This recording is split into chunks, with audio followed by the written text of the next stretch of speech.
Hello, everyone, and welcome to the Ingenia Lifestyle and Starts at 60 Downsizing webinar. I'm Christine Sieb, I'm your host today. So thank you so much for joining us to discuss downsizing and how to create a roadmap to make the downsizing decision that's right for you. Today, we have three great guest presenters who are really familiar with the downsizing process. They're here to share their insights on how you can make downsizing work for you, not just financially, but emotionally and socially. You'll probably recognise Noel Whittaker from previous webinars and his appearances on TV and in newspapers. Noel's written 22 books. He's a chartered tax accountant and he's the adjunct professor with the Faculty of Business at the Queensland University of Technology. You'll also recognise Rachel Lane. Rachel's joined us on previous webinars and been super helpful. Rachel's the principal of Village Gurus, an award-winning author, and she oversees an Australia-wide network of financial advisors who are committed to putting clients first with quality advice on the financial aspects of downsizing and retirement living. Rachel, like Noel, is an independent expert who is not affiliated with any product provider. And we also have Kate Melrose. Kate has over 25 years of experience in the property sector, creating medium to large scale communities, and she's truly passionate about providing innovative and integrated living solutions for Australians aged over 55. She's currently the General Manager of Sales at Ingenia Lifestyle, our partner on this webinar, and she's interviewed thousands of downsizers to understand their needs as part of her role. I'd like to thank you all very much for joining us today. We know that downsizing is a big milestone in the lives of many of our community members, and having experts like yourselves make yourself available online to talk through the various considerations is really helpful. First, though, I'd like to pass over to Kate. Kate's here to talk to you about why it's important to start planning your downsizing journey so you can take control of your future and have the outcome that aligns with your life goals. Kate. Thanks, Christine, and a very good morning to everybody. And thank you for taking a bit of time out of your day to start to think about what your life could look like if you considered your options. Some of you are joining us today because you're just starting a bit of a journey on downsizing. Some of you have been looking around and considering your options. But I think the reality is COVID has challenged all of us. Some of us over the last few months have spent some unprecedented time away from family and away from friends and have had to be forced to withdraw from some of those great social engagements and activities. And spent more than normal time sitting looking at the walls of your home. And for some people, that is a little overwhelming with the amount of maintenance and upkeep. So look, we've got a couple of goals today. Our goal is really to bring together some really knowledgeable insights and hopefully to raise some questions, open some dialogue, and to equip you with some really good quality information that might help you this Christmas have some really interesting dialogues, either with yourself, your partner, or your family, about what would great look like for you this time next year. What is life ahead for you, and has COVID changed what you're seeking in life? Change can be confronting, and I think retirement and downsizing is no different to some of those big life changes that we all face. But what we see all the time is people's anxiety around change significantly reduces when they start to get into the driver's seat. They start to consider their options. And even if the outcome after going on a journey is that staying in your home is the right thing for you and your family, what actually happens in that is it becomes a deliberate decision, and your anxiety and your sense of ownership and your sense of control of this next chapter really escalates, and your enjoyment of it escalates. So whatever the decision is right for you, our goal today is just to give you some great information, give you a bit of a roadmap with it to help you decide, do I stay at home? Do I move? What would happen if I cash out? And we're really privileged to have Noel today. What's your financial future if you were to make a move? What would that do to your pension or your super fund? And one of the things we look forward to sharing with you after this is a bit of a roadmap that can help you sit down with a cuppa and assess it. But you know, I often say there's three components to downsizing. It's the financial element, which is always so important. that physical downsize, the actual declutter and physically moving is quite immense. But it's also the emotional downsize. Leaving a family home that's full of so many amazing memories is something else that people have to start to think through and realise, well, the memories do come with me if I choose that downsizing is an option for me. So hopefully we will open a few dialogues and, maybe prompt you to think about the conversations you might have with family this Christmas about your next chapter. So Noel will talk to us about taking control of your financial future. Rachel, as Christine's referred, is an absolute expert on downsizing options and will talk us through the pros and cons of those. And we also have a really great special guest. Many of you often think I'd love to be able to hear from somebody who's already made the decision, that's walked this journey ahead of me. And so we're really privileged to have today with us Di from one of our Ingenia's Lara communities, who will share with you her journey and what drove her decisions, what her experience has been, some of the trials and tribulations and some of the good, the bad and the ugly, hopefully. I think one of the things that is certain is Australia, like the rest of the world, is facing a tidal wave of downsizers. Baby boomers, like they have everything that they've done through their life, they're changing, they're driving change in industry and sector. And what's exciting is as baby boomers are more discerning, they're very particular about what they're going to want in this next chapter. And what we're seeing is industries responding with great innovation, which is exciting. Boomers are probably questioning, do I want to pay an exit fee? And so what we're seeing is an emerging demand. We're seeing industry innovate and respond. We are seeing, off the back of some great research that's just come out of DCM, a real imbalance of supply and demand. And as a sector, we need to increase more innovation and more supply to cater to the tidal wave coming through. Okay, do you think that COVID itself has changed people's outlook and appetite for downsizing?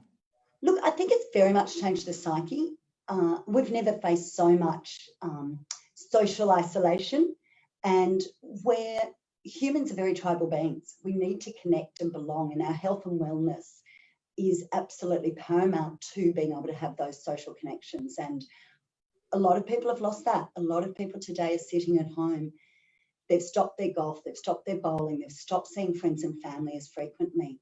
And, there is a little impact on their confidence around that. So, people have to deliberately start to reach out and connect again.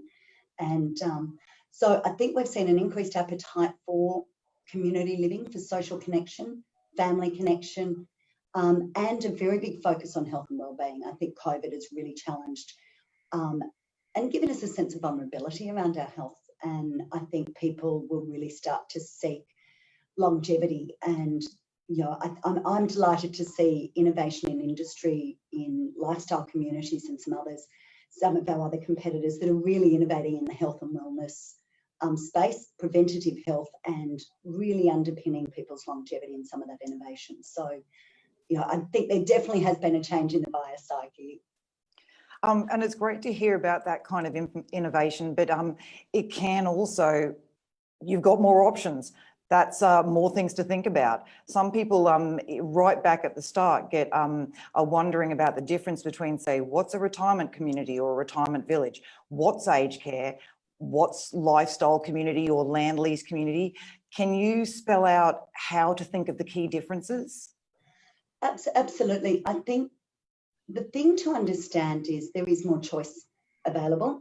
I think people think, put it all together, aged care, retirement, lifestyle communities, over 50, it's all bundled, and it does cause a little bit of confusion for people. So a quick snapshot is aged care is all care. It's about health needs, and it's normally a driven decision. And I think off the back of COVID, nobody's putting up their hand saying, I want to go to aged care. Traditionally, people are not entering aged care till they're about 85 and they've got real health needs. Retirement communities are a traditional model that people have been more familiar with. But we have seen over the last 10 years, people average age of entry really, really later, and they're deferring that decision. What is fascinating though is baby boomers are coming through, having recently put mum and dad in aged care who may not have been proactive about taking control of that next chapter. And there's actually real reverse. So boomers are coming through saying, hang on, my kids aren't putting me anywhere. I'm going to take control of it. And when I do, I want choice and I want control and I want flexibility in the option that I look at. And Rachel will talk us through a little more the differences between a retirement community and a lifestyle community, and this emerging sector that is now the fastest growing downsize option for retirees is a much simpler model that's responded to some of the feedback that people have said they want a really simple, flexible solution. There's a bit of confusion because there's a lifestyle community, there's over 55s, there's lots of names called for it. Some of them do have an exit fee, particularly in Victoria. Ingenia's model doesn't. It's quite a simple model, but Rachel will talk to that in a little more detail later in the session. But I think the thing that people do have to go into it considering is, you know, what am I looking for? What is the driving me? Is it that I want a home that's simple and I can move into and it's light and airy, good entertaining spaces, I can lock and leave? And I think we've got a couple of images here of some of the innovations of what new lifestyle communities are starting to look like. You know, what are the facilities I want? Is there space that I want to be able to host friends and family at home? And I want the kids and the grandkids to come over and really want to enjoy being with me. So it is important to consider, you know, how homes are designed if you're going to downsize. What's the place like? What can I afford? Where do I want to live? And really getting a bit of a roadmap together. And I think if we want to achieve anything today, it's about giving you a sense of what are the next steps. You know, we've got a little bit of a taste in the next few slides, which we might quickly flick through. But a lot of innovations going into really innovative design in this space. And I think the perception of downsizing into a drab small space is very much a thing of the past. There's resort style facilities with great pools, really great resort facilities that are a canvas for people to come together and both bring the depth of life experience or the opportunity to start new and innovative skills, start new things, tick off the bucket list, and also that appetite to be able to just lock and leave without a concern and a worry. Now, maybe people aren't travelling overseas and maybe not cruising is on the agenda at the moment, but caravan acquisitions and purchases have gone through the roof in Australia through COVID. So our sister business, the Holiday Park, is very, very busy. So I think we're seeing a shift very much in what people are aspiring to, and they're wanting simpler life, a lot more fun, and wanting to take control of that next chapter a little bit more. And we're seeing them do it earlier. This is just one slide, a taste of a day in the life. And again, it's about people doing as much or as little as they want to do in their retirement. It really is about that control and choice. But it is a lovely thing to be able to pop out the front door, bump into someone walking the dog, pop down to the clubhouse, do a yoga or an exercise class. You know, some of the great things, we've got a yacht club at one of our communities of remote yachts. Just the power and happiness and health and wellness that comes from connecting with like-minded people is a very big factor in deciding what you want as you move forward.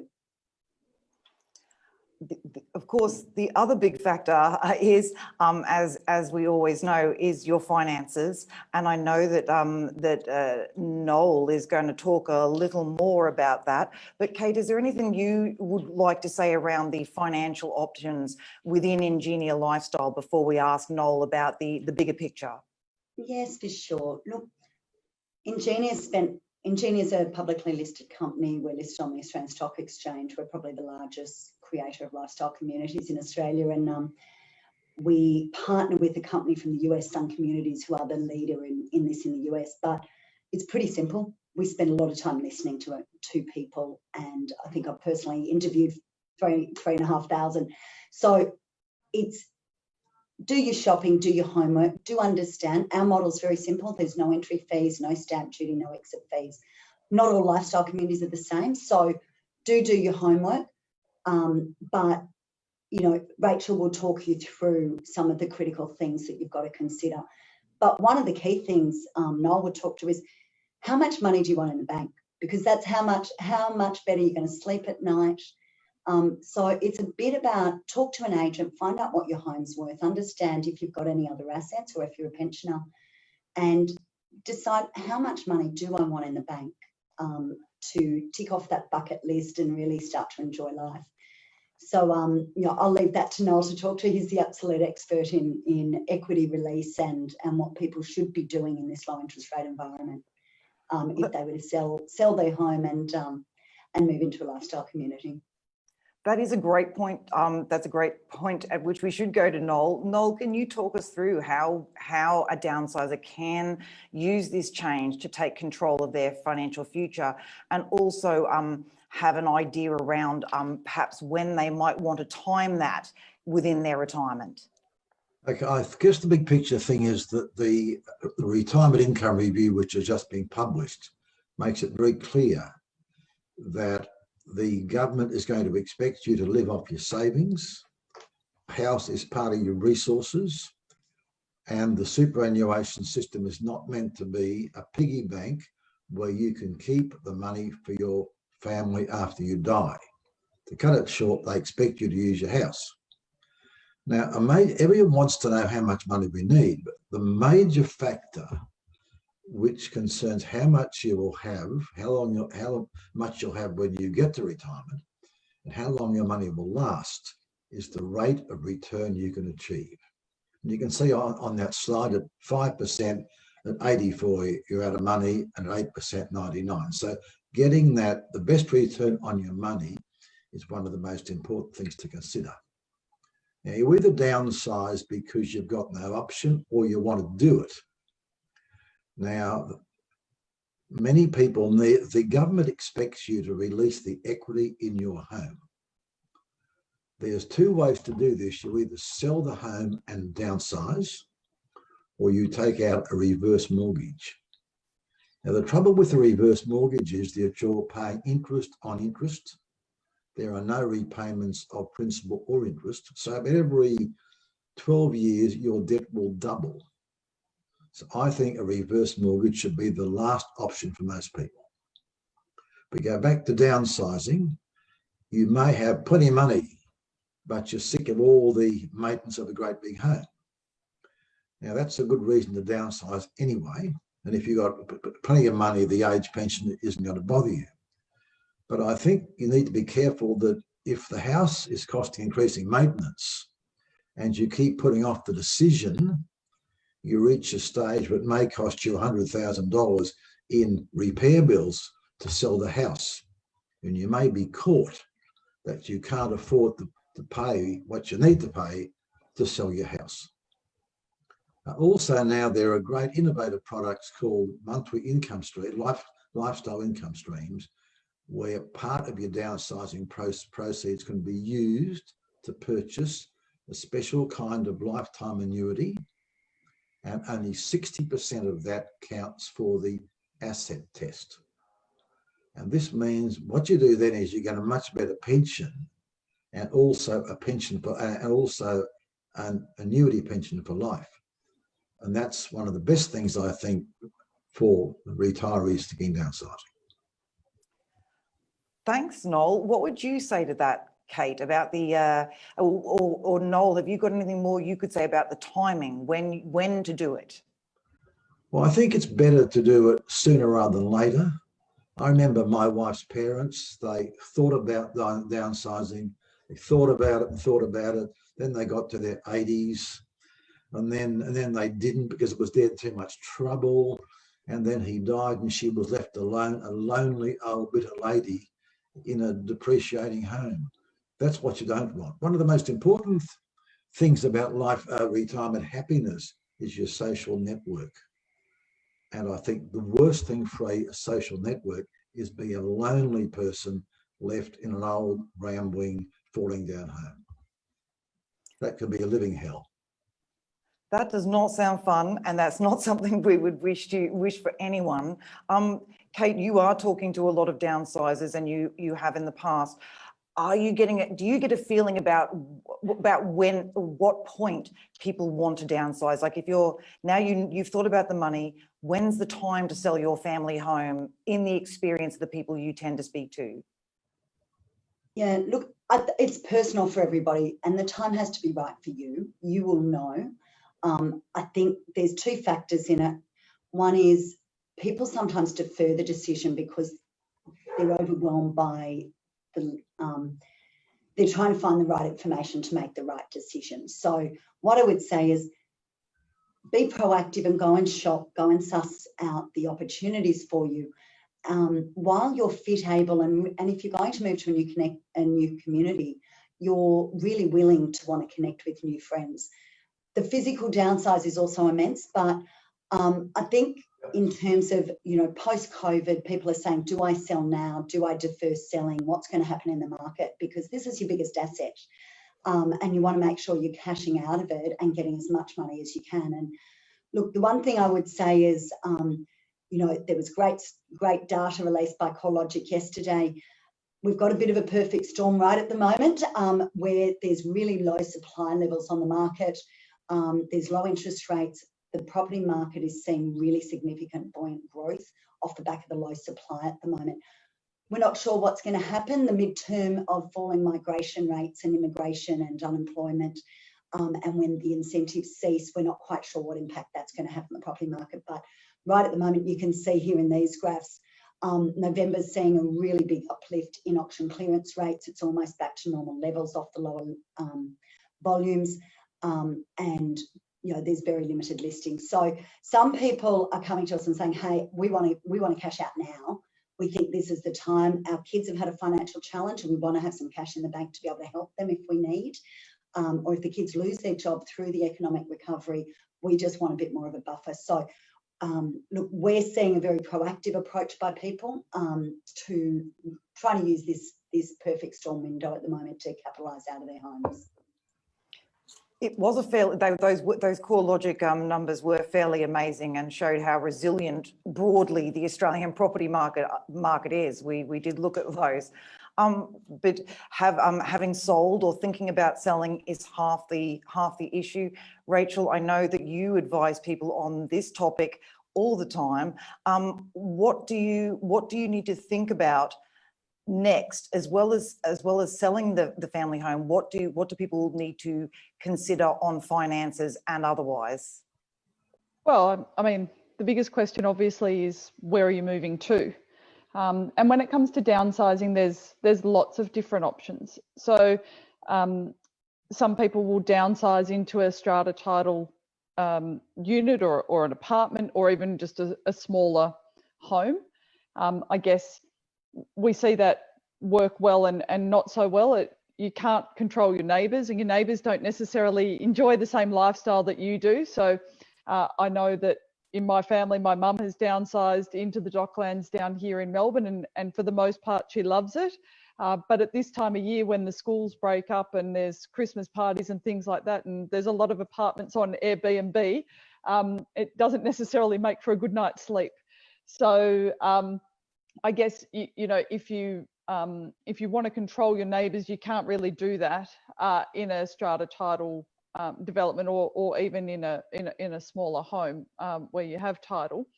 For some people, the aim will be to live with family, and whether they know it or not, they may be establishing what they call a granny flat right. My advice to most people who want to go into these arrangements, first of all, is don't.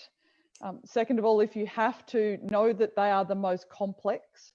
So they are far more complex than moving into a retirement village or a land lease community, partly because the contract needs to take into consideration so much more, but also because you're contracting with family. And so it becomes very difficult, to have a commercial agreement. Some people will choose to rent in retirement. And there is a number of rental. A lot of people think, oh, if I move into a retirement community, I'm going to have to purchase. I'm going to have to pay a big amount up front and then an exit fee at the end. That's not true. There are retirement communities that don't charge exit fees. And there are also retirement communities where you can pay a weekly rent instead of needing to pay a big lump sum up front and an exit fee at the end. So that's worth considering. But I guess for the purpose of today, we'll focus on retirement communities, and really I'm bunching two things into one there, in that when we're talking about retirement communities, we're talking about retirement villages and land lease communities. It's kind of like saying fruit. They're both fruit, but one's an apple and one's an orange. So when it comes to land lease communities, you buy your home. And as Kate showed in those pictures, and I think it's great to have pictures like that, because I think sometimes the mental image that people get is very different to what they find when they actually go to visit one of these communities. And I would encourage anyone who's considering moving into, whether it's a retirement village or a land lease community, to go and look at what the options are, because what you think is on offer and what you may find is on offer could be two very different things, both in terms of the homes, but the other images Kate showed as well with the resort style facilities. A lot of people think they're on a permanent vacation. So in a land lease community, you buy that home and you lease the land on which it sits. In a retirement village, there's a number of different contract structures, but most of them are either a leasehold or a license to occupy arrangement. There are some strata title, there's some company title and things like that, but the overwhelming majority of contracts are either a leasehold or a license. When it comes to the ongoing amount, in a land lease community, you pay either a weekly or monthly fee that's called site fees. In a retirement village, it's normally called a general service charge or a recurrent charge. In a land lease community, typically if you qualify for the age pension or a similar pension, then you can claim rent assistance on those site fees. In a retirement village, there's special rules. So you still need to be eligible for a pension, but you also need to have paid less than what they call the extra allowable amount, which at the moment is $214,500. So if you pay less than that, then you can qualify for rent assistance in a retirement village. If you pay more than that, then you won't qualify for rent assistance in a retirement village. And obviously retirement villages normally have an exit fee. So when we're talking about exit fees, anything between 0 and 100 is possible. But anything between sort of 25% and 40% is, if you like, common. And then it's really a question of, is it, let's say it's 30%, just to use a figure, is it 30% of your original purchase price, in which case you always know what it is, or is it 30% of your selling price? And then sometimes there can be sharing in capital gain and capital loss, and sometimes those two things are not the same. So sometimes you might share in capital gain 50-50, but you receive 100% of any capital loss. And then there's other selling costs that can go with it.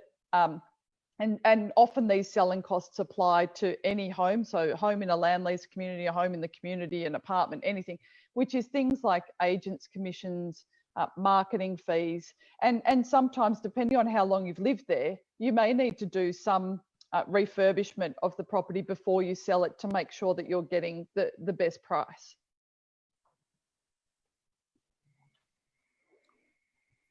That's a really great look at the different options. Can you, is there anything else we need to know about the Centrelink treatment of the various properties? Well, I guess the thing to know is that in a land lease community, it doesn't matter how much you pay for your home, you're always considered to be a homeowner. But you still qualify for rent assistance because you lease the land on which your home sits. So the same rules apply to caravans and yachts. So it's not really about the price that you're paying. In fact, it's not about the price that you're paying for your home. If your home was $1 million yacht, obviously you would need to moor that $1 million yacht. And if you qualified for the pension, Centrelink would pay you rent assistance on your mooring fees. It's the same concept. You're mooring your house on someone else's land. It just happens to give you access to all these wonderful facilities and amenities and community and everything else that goes with it. But because you are mooring that house on someone else's land, you can claim rent assistance on those site fees. In a retirement village, and I do apologise, these figures are out of date, but in a retirement village, the amount you pay determines whether or not you're considered a homeowner or not. So if the amount that you pay is less than the current figure is $214,500, if the amount you pay is less than $214,500, you're classified as a non-homeowner. And what that means is that whatever amount you've paid for your unit in the retirement village gets included in your pension assets. But it doesn't have a negative effect, because as a non-homeowner, you get an extra $214,500 in your asset test threshold. So there's no detriment from that point of view. And under those circumstances, as a non-homeowner, you can claim rent assistance. But if the amount that you pay is more than $214,500, you'll be classified as a homeowner and you won't be eligible for rent assistance in a retirement village under that set of circumstances. And I'm assuming also the other thing you have to think about is not just the Centrelink treatment, but whether the community actually works for you. How do you recommend anyone considering any kind of downsizing work out whether it's the right place for them? Okay, so there's two things. First of all, it's all about the vibe. And second of all, you've got to find your tribe. So you've got to make sure that the community is going to offer you essentially the lifestyle that you're looking for. So how do you want to spend your days? What activities are you interested in? Where do you want to live in terms of location, proximity to family, all of those sorts of things? You've got to work all of that out. But then you've also got to work out whether or not these people are your tribe. And the best way to do that, honestly, is go to a happy hour. So at the happy hours is where you get the good oil. That's where you get to meet the people who already live in the community, and you get to ask them questions about what is it like, what do people do, you know, what's the manager like, all of those sorts of things. And you will really find out so much more information to get a sense of, you know, to do your research and work out which communities you're interested in. Sure, you attend the open days and you look at the websites and you take a tour and you do all of that. But at the end of the day, when you really want to work out, am I going to be, you know, a round peg in a round hole, or a square peg in a round hole at this community, you go to the happy hours or the barbecues or whatever it is that they put on, where you get to meet other residents who live in that community.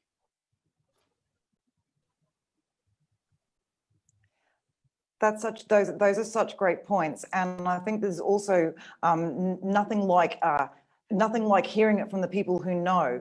I'll leave Kate to introduce our guest though today, who can give everyone who's listening in some fantastic insights into what it's like to make the downsizing decision.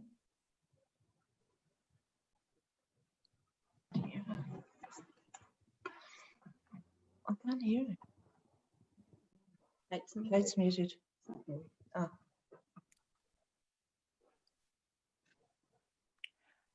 Hey, Kate, I think you may be on mute.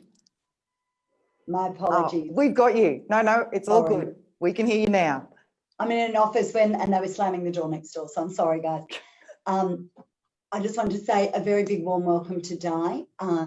Di joined one of our communities down in Lara in Melbourne, and Di's got a really interesting story, I suppose, around what drove her to have to consider downsizing and selling her home, what attracted her to look at this particular community.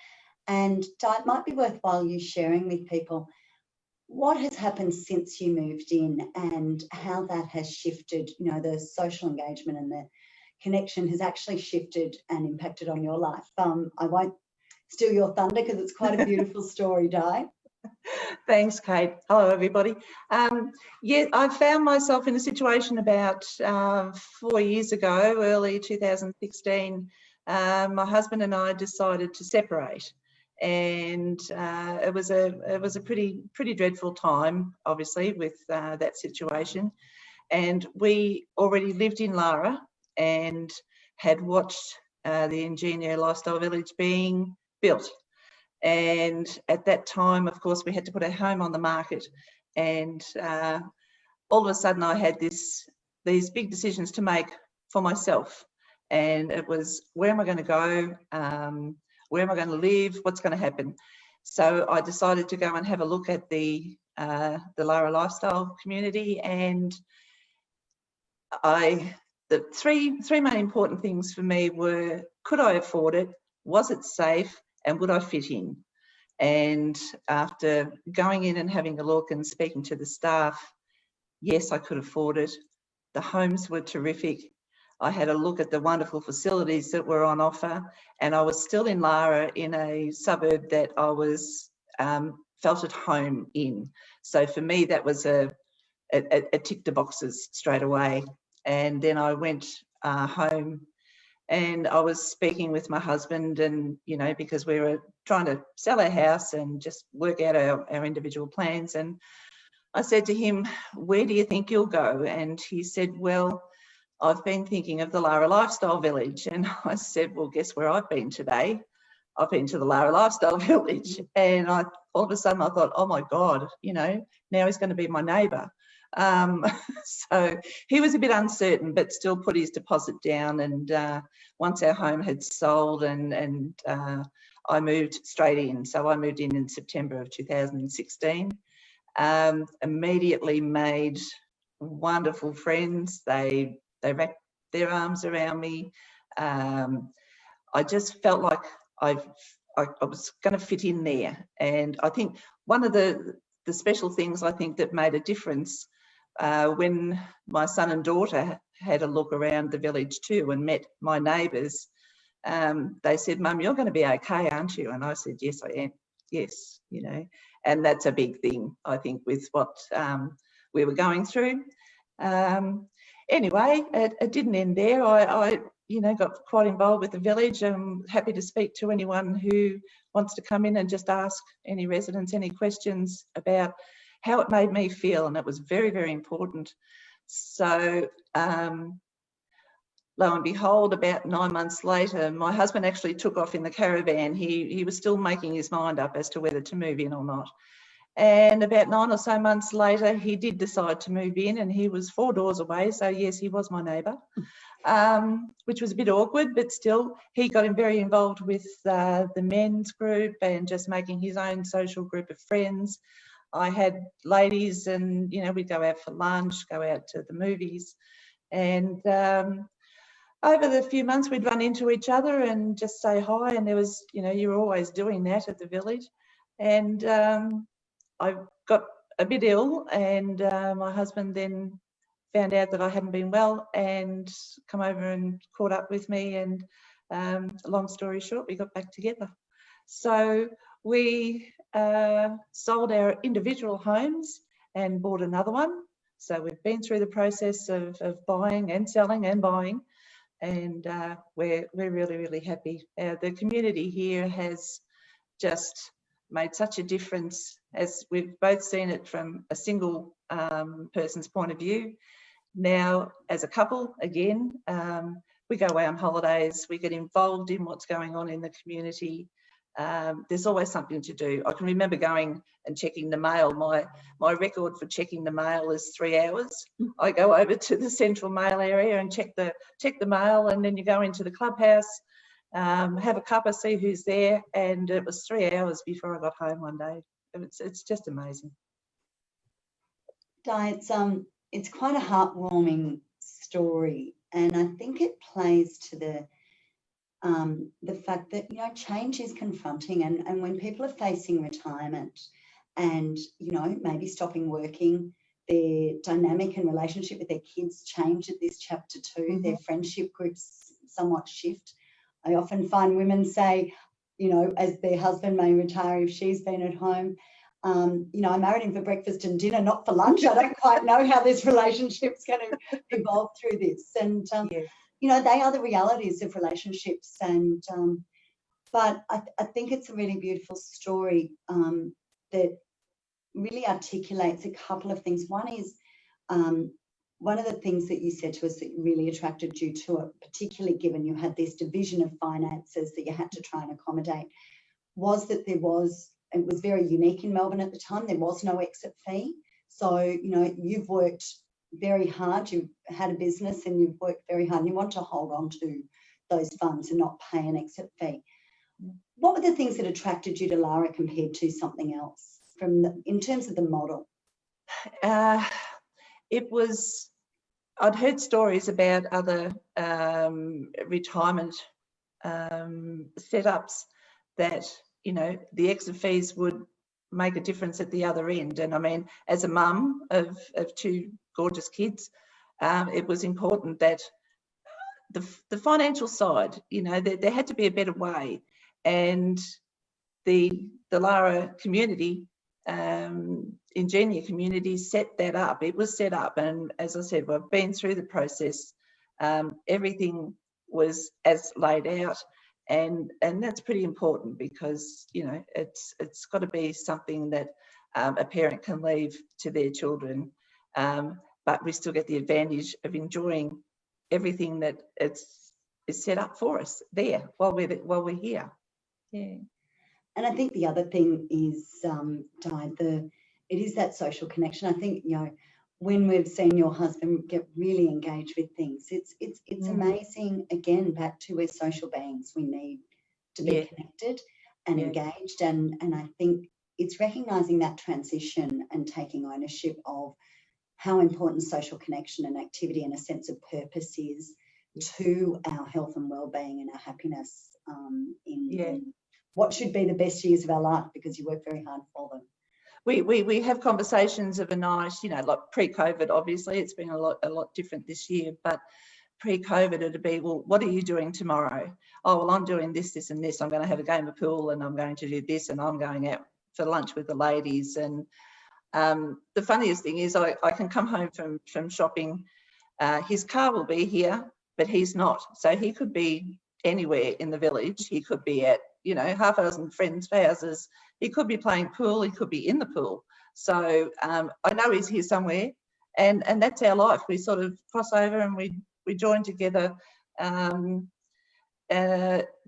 soirees are our thing. We have every fortnight we have a Sunday soiree. We all go over there to the clubhouse. We take our nibbles and our wine, and we could be over there for ages. And the best part about it, no one has to drive home. We all no RBT.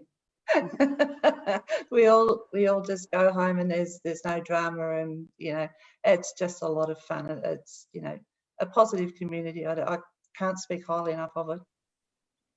Di, thank you for that. And one of the things that people often ask us is, when they're considering it, it's how do they compare the costs of staying in their own home versus moving into an option, a lifestyle community of some sorts.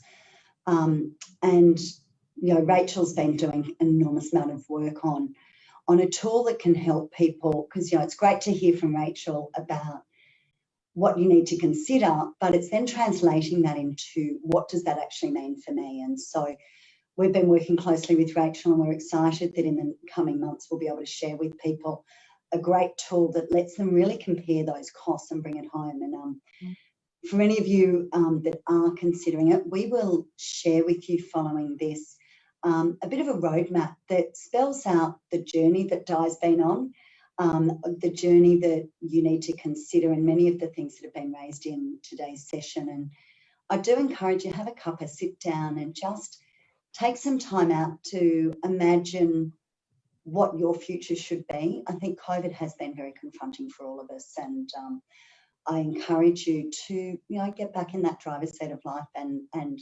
orchestrate and become the designer and architect of the next chapter for you. Because I think when we hear stories like Di's, it is heartwarming, and it's an opportunity that we all have. And as I say, if going on the journey means that staying in your own home is the right thing for you too, then that's a deliberate decision, and there's a peace of mind that comes with that decision too. I was going to ask Kate, sorry to ask a question, Christine, but I was going to ask whether Di had crunched the numbers on, you know, I mean, making that move in a different, if you had have made a different decision, if you had have decided to downsize into 2 strata homes, or if you had have decided to downsize into a retirement village, have you actually worked out the fact that you moved into a land lease community where you don't have to pay stamp duty on purchasing, you don't have to pay an exit fee to sell? Have you actually looked at, and if you haven't, I'm happy to run these numbers just purely out of curiosity, because, you know, I love crunching numbers on these things, but I'd be interested to know what the, if you had have done it differently, what the cost of that would have been. So how much money have you saved in stamp duty or exit fees as a result of and would that cost have actually prevented you from being able to sell 2 homes and move into one? Because it's all well and good to say sell 2 homes and move into one, but if you're going to pay stamp duty going in and then, you know, stamp duty again, or if you're going to pay an exit fee, it might not be possible to fund that. Have you run those numbers? We didn't actually run the numbers, Rachel, but the decision was sort of made for us because we both enjoyed being here, and the process was made so easy. It wasn't an issue for us. It wasn't an issue. This is where we wanted to stay. And of course, the fact that, you know, we were here already, we didn't want to leave. We didn't want to leave. It's that simple. Yeah, we didn't want to leave. The lovely thing though, Di, is without the exit fees, you've had the flexibility to be able to say, you know, let's re-explore reuniting into one home together without, you know, having that impost of, oh, we actually have now made this decision, we're financially locked in now, we don't have that flexibility to sell out and to reunite into one larger home. And I know you chose one of our larger homes that's got lots of alfresco entertaining and lots of natural light, and you know, to have that flexibility we see very important. We do find people will move into a community and then grandchildren will have a baby up the coast, and we've had lots of people move from, say, Latitude 1 at Port Stephens to one of our communities at Coffs Harbour, and we've got people that are trading in and out as their needs change, or, you know, or conversely buying with their partner with a double garage and a large 3-bedroom home, and in time, you know, their needs change and they've downsized again and cashed out a second time. So that flexibility is you know, quite paramount. Rachel, it'd be great if we could get you to crunch some numbers, and I might I'd be interested to do it just out of, you know, share some scenarios in a follow-up EDM or a follow-up email to everyone that just brings home some think the difference scenarios. could be tens of thousands of dollars, you know, if you factor in stamp duty. I mean, stamp duty's not cheap. And then, yeah, I mean, we could look at it from a couple of different points of view. If you downsized into something that was, you know, strata, whether it was a unit, apartment, a house, or if you downsized into a retirement village, and just look at those numbers. I think you'll be amazed how much money there is in that, Di. Yeah. You know, it's dangerous to go talking about possible more data with a media person here. We will definitely follow up on. Okay, so you want an article on that too? No problem. Yes, yes, we do, and we'll make sure that it would be at least $100,000 or more, no question. Yeah, I like stamp duty, selling commission. Yeah, 100,000 at the minimum. Yeah. Okay. That's a good holiday. Anyone listening? Oh, that's several. That's a holidays. caravan. So anyone Well, listening, it's not much of a caravan. They're going to be doing that article. I'm only kidding. We'd be really happy to help you pull that together and share it with everyone who's listening and anyone who might be interested. Thank you so much, Diane, for sharing your story. That's an amazing one. We've got only about 10 minutes left, and we have got some questions from the people who are listening in. Very quickly, I'll ask, I've got one quick one for Kate, which is someone listening wants to know, when are you coming to South Australia? Is Ingenia there? Are they planning on going there? What's the story on SA? Really good question. I had a 6-hour strategy session with our board yesterday on geographic expansion, because, you know, this sector is growing so exponentially fast, and we fortunately have a lot of capital to deploy. We are looking at geographically diversifying. I can't say that we've got something in South Australia at the moment, but it's well and truly on the agenda, because the demand for this simple model is really growing exponentially. It's just a great thematic. It's about the affordability, cashing out and getting money in the bank. So we would love to see you in South Australia shortly. I can't promise that it's immediate, but I will give that feedback. Thanks, Kate. And I know as a listed company, there's only probably so much you can give away. So we really appreciate you addressing that one. Now, this is a tricky one, and it's I'm going to ask Noel if you mind addressing. Can you explain, and it is very intrinsic to the downsizing decision, can you explain the differences between a reverse mortgage and what people might have known as home reversion, or what is now called equity release? Okay, when you take out a reverse mortgage, it's a simple loan with no repayments of principal or interest.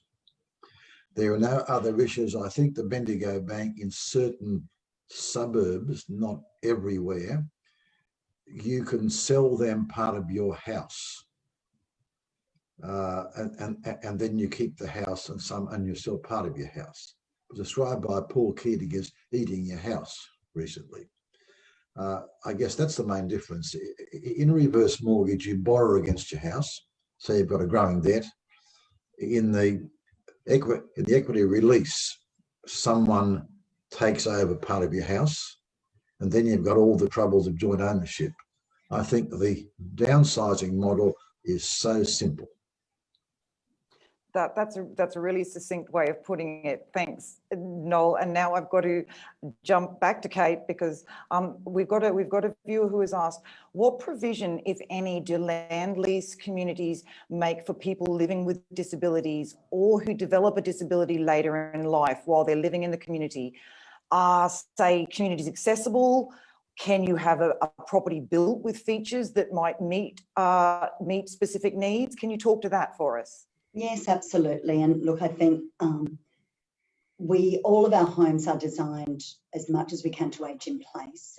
They're not all necessarily fully disabled appropriate, but they're definitely adaptable. So all doors are wider than normal. Our our thresholds are flush. We have a very innovative construction methodology, unlike a lot of land lease communities, where a lot of our homes sit flush on the ground. There's no steps. And all of that has been designed to enable people with mobility issues to age in place. The other thing we're very mindful of is, as these boomers are coming through, they're shifting the psyche. They don't want to downsize and not have a continuum of care model. So Ingenia's responded very innovatively. People can move into a lifestyle at one of the Ingenia communities. Our homes, as I say, are designed for ageing in place and for your mobility challenges.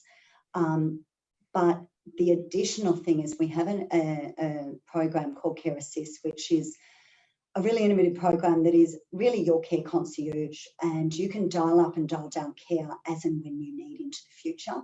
So if somebody's younger and moving in wants to lock and leave and travel, it may not be top of mind. But what we're seeing is boomers who have recently had to put mum and dad somewhere, they're really, really cognizant of how adaptable that bathroom layout is to having a carer come in and help you at home if you need that in the future or if your needs change.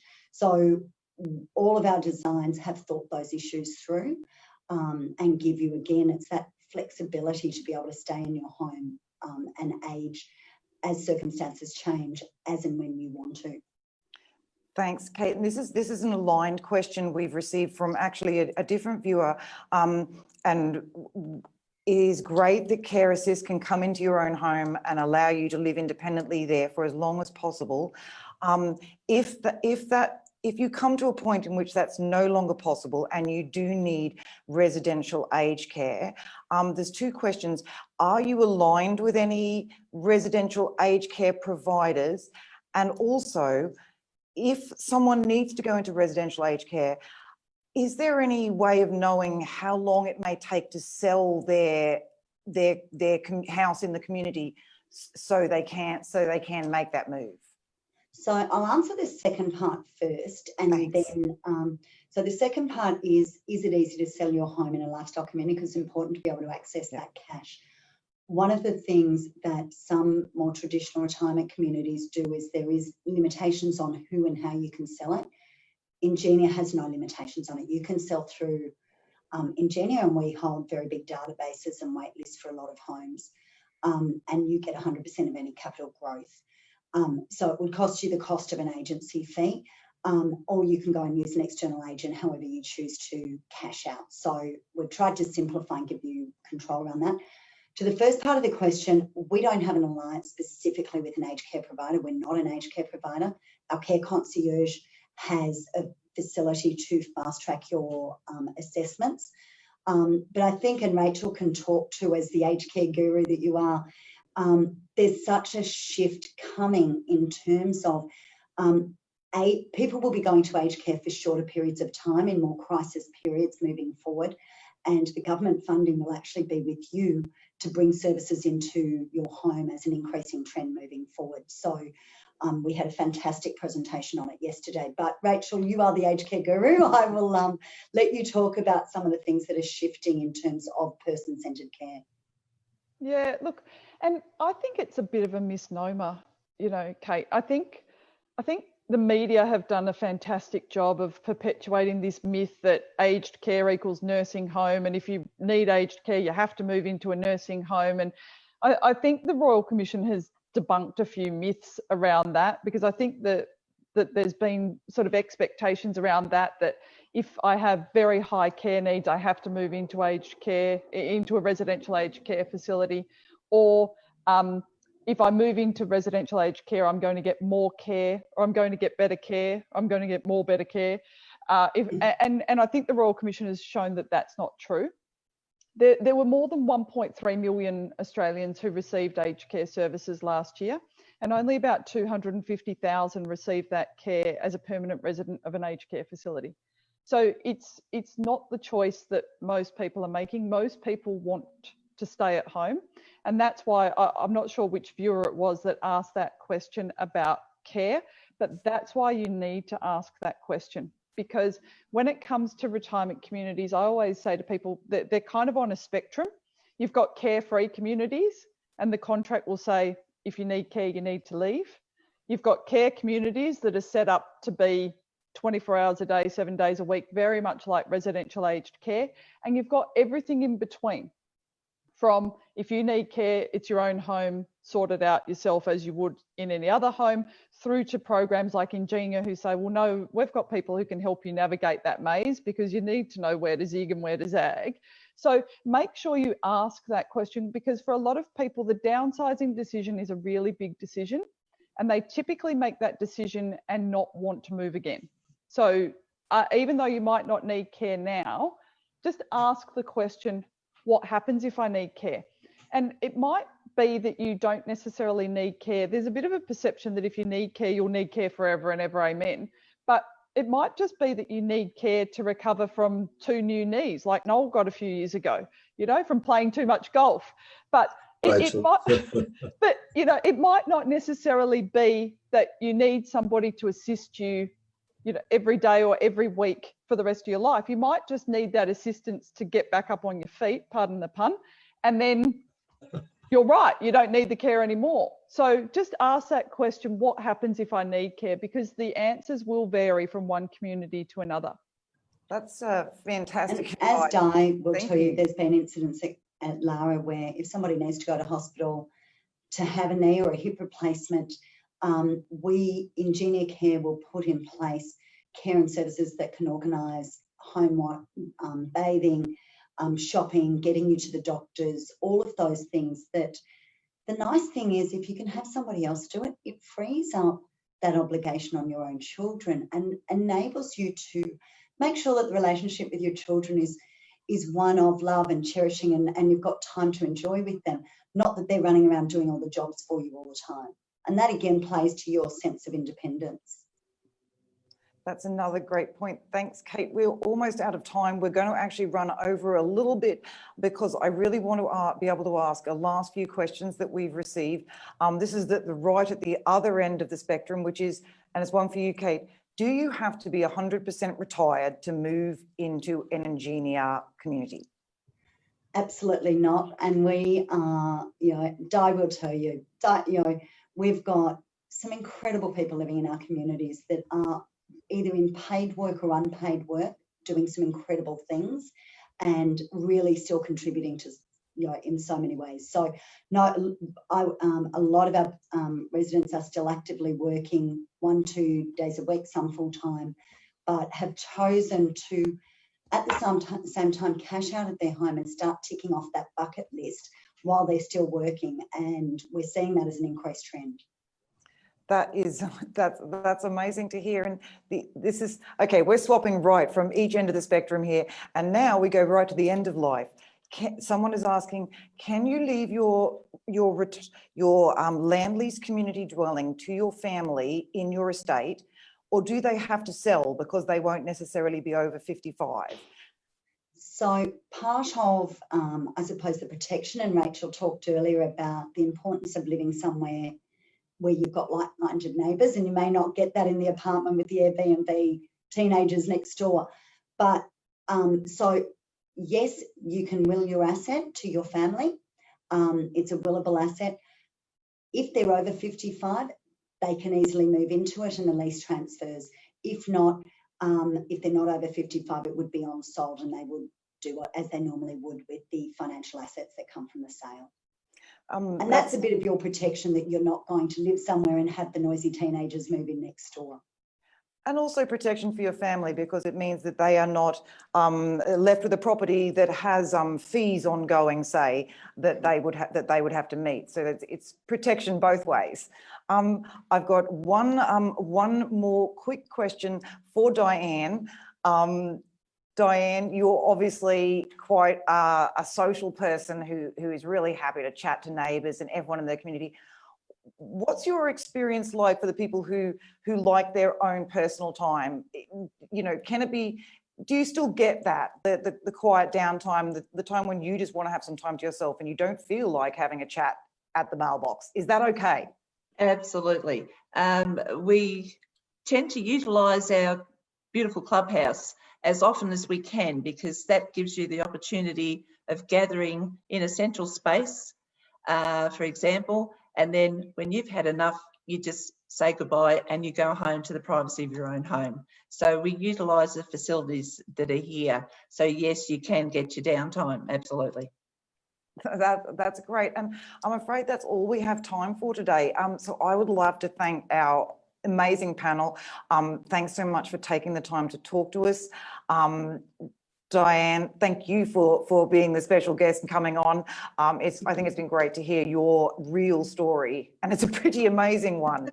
It's a good one. It is good. And of course, I'd like to thank Ingenia Lifestyle, Australia's premium operator of lifestyle communities for over 50s, for organising this webinar. You can find out more about Ingenia at ingenialifestyle.com.au, and I will spell that out just in case I'm speaking too quickly. It's ingenialifestyle.com.au. And now, of course, I'd like to say thank you to everyone else who's tuned in today. You'll be getting an email in the next few days with a link to this video, or a video of this webinar, so you can watch it back and pick up on any points that you might have missed. Share it with other people if you think they might be interested. And in the meantime, stay healthy and happy and safe, and have a lovely Christmas, everyone. We will be definitely seeing you for more informative chats in the new year. And Christine, just a big thank you to those quality questions that we just had. If you have any of the addresses, or people that ask the questions have their addresses, we'd love to share Noel's new book as a thank you to those people that asked a question. It's well worth a read. Don't worry, Noel. I'm sure we'll be able to arrange some copies. I know it's in demand, though. I believe you are close to selling out, so we'll have to get in fast. Very well indeed. Thank you. It does make a good Christmas gift, though. Thank you all so much for your time, and we'll. Thank you, Christine. Thanks. Starts at 60. Thank you. Bye. Thanks, everyone. Bye.